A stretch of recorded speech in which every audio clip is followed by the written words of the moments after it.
Bonjour et bienvenue sur Ce Regard des Voix. Je suis Trémor Balbous, coach, facilitateur et formateur. L'intention profonde qui m'anime est de favoriser l'émancipation de chaque être humain en contribuant à l'évolution de notre qualité de conscience. Au travers de ce podcast, je t'invite à te regarder voir et te voir regarder en présence le monde qui t'entoure. Pour m'aider à faire connaître ce podcast, c'est simple. Il te suffit d'en parler autour de toi et de l'évaluer dès maintenant sur ta plateforme d'écoute. Par avance, merci pour tes 5 étoiles et ton feedback. Tu peux retrouver le texte associé à cet épisode sur seregardervoir.com, se-regarder-voir.com. Sur ce, je te souhaite une belle introspection à l'écoute de cette nouvelle chronique.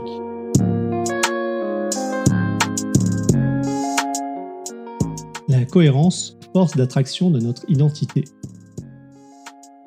Je remarque que j'ai accepté comme suffisamment vrai pour mon expérience la proposition que 1. Je crée ma réalité au travers des interprétations que je donne aux stimuli avec lesquels je suis en interaction. 2. J'agis en fonction de cette réalité. 3. C'est une dynamique circulaire perpétuelle. Pour changer ma réalité, lorsque quelque chose ne me convient pas, je peux agir à 2 endroits. 1. Changer mon interprétation ou changer mes actions.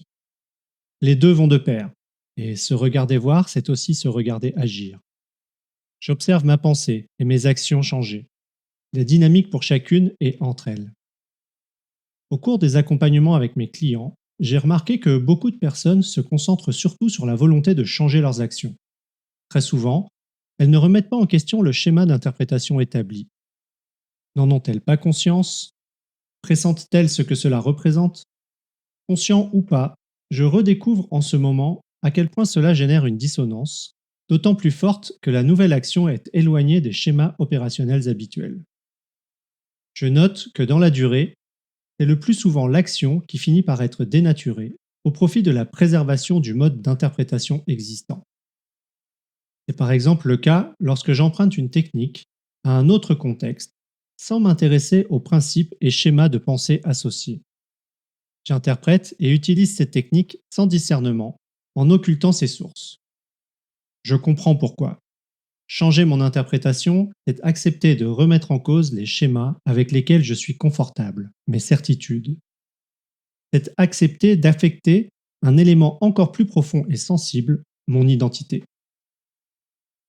Si la cohérence est la force d'attraction qui s'applique pour maintenir notre identité, s'en extraire demande, comme pour la gravité, beaucoup d'énergie et de conscience de soi. Changer mon interprétation au plus proche de l'action demande de porter attention à ce qui est habituellement aussi automatique que ma respiration ou mes battements cardiaques. Je parle de ma pensée. Pour moi, et pour beaucoup de personnes, c'est un effort qui demande de l'énergie et qui peut être très souvent déstabilisant. Depuis quelques semaines, j'ai en projet de faire évoluer mon activité et de proposer des outils qui permettent à chacun d'être curieux de sa réalité, de l'observer, de la nommer et au besoin de créer une autre réalité émergente. Mon intention est de permettre à ceux qui le souhaitent d'agir plus en conscience.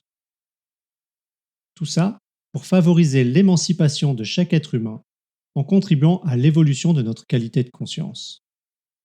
Pour ce projet, afin de faire connaître ma démarche, je m'intéresse à des sujets sur lesquels je portais des jugements sévères. Le marketing, la pub, l'IA, les biais.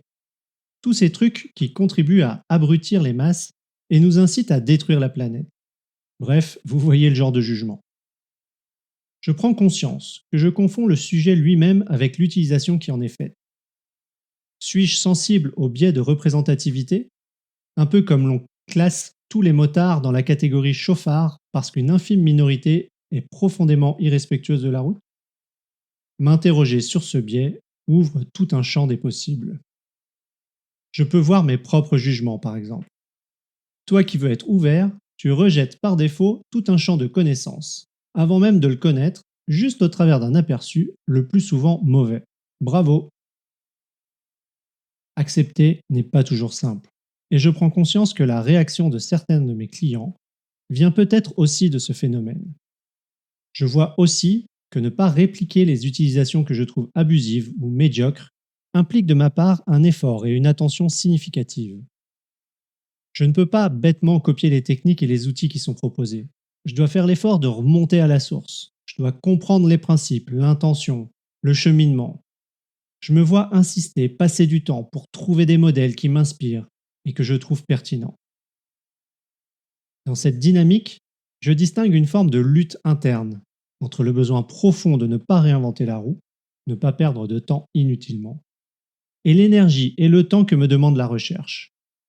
Je constate ce dilemme, je respire, j'en constate tellement en ce moment. Je distingue l'importance de comprendre les aspects sur lesquels je porte mon jugement pour ne pas faire la même chose simplement par un habit différent. Je décèle l'importance de reconnaître les dilemmes et de rester présent aux deux dimensions, et parfois plus de ces tensions. Ce n'est pas seulement se regarder voir, c'est me sentir vivre.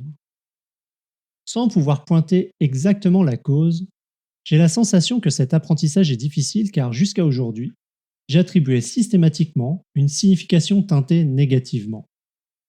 J'ai l'impression d'être imprégné, englué, et cela me rend plus difficile pour moi le discernement. Mon espace de départ, en termes d'identité et d'habitude de pensée et de geste, est confortable. C'est probablement ce qu'on appelle la zone de confort. Je réalise à quel point tous mes automatismes m'y ramènent. Cela me demande une énergie que j'essaye de transformer en amplifiant ma curiosité pour qu'à la fois le contexte, mon processus et le contenu de l'exercice restent soutenables. Lorsque je prends de la hauteur, sur les moments de découragement, je vois à nouveau les raccourcis automatiques se manifester. Je prends alors conscience de la manière dont ces moments me ramènent, comme un matériau à mémoire de forme, aux schémas d'interprétation les plus imprégnés.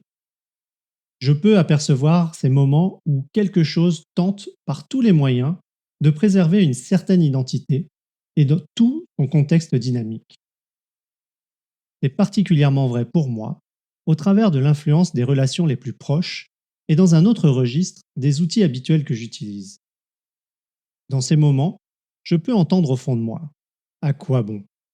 et voir la manifestation d'actions d'abandon. S'enchaînent les questions du doute ou de la jalousie et la tentation de facilité et de la récompense rapide. Grâce à cette orientation, je prends conscience à quel point la cohérence, force d'attraction qui s'applique à maintenir mon identité, est puissante en moi. En voulant me préserver, elle rigidifie la construction de ma réalité, même et surtout lorsque j'aimerais changer mon interprétation pour me créer une autre réalité émergente. Et vous? Quel regard portez-vous sur la réalité? Sur votre réalité? Qu'est-ce qui vous permet de la faire évoluer lorsqu'elle ne vous convient plus? Comment se manifeste la force de la cohérence? Merci beaucoup pour ton écoute. Si tu es encore là, j'imagine que tu as apprécié cet épisode. J'ai 2 petits services à te demander avant de passer à la suite. Partager dès maintenant cet épisode à ton réseau et lui offrir 5 étoiles sur la plateforme où tu l'écoutes. Je te remercie très sincèrement pour ce geste. Tu trouveras toutes les références et liens dans la description. En t'abonnant à ma newsletter sur www.se-regarder-voir.com, tu ne manqueras plus aucun épisode et tu trouveras les articles associés. Je te souhaite une excellente journée et te dis à très bientôt.